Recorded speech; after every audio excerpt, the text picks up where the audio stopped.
చెడ్డ రోజులు ఎల్లకాలం ఉండవు. కానీ చెడ్డ మనసు జీవితమంతా తారసపడుతూనే ఉంటారు.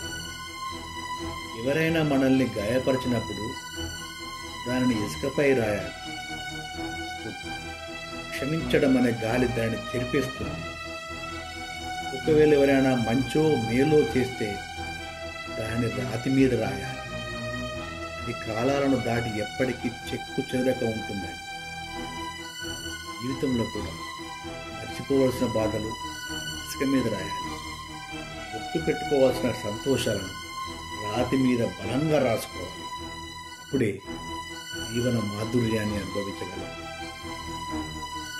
మంచివారితో మంచిగా ఉండండి, కానీ చెడ్డవారితో మాత్రం చెడుగా ఉండకండి. ఎందుకంటే వజ్రాన్ని వజ్రంతో కోయవచ్చు, కానీ బురదను బురదతో కడగలేము కదా.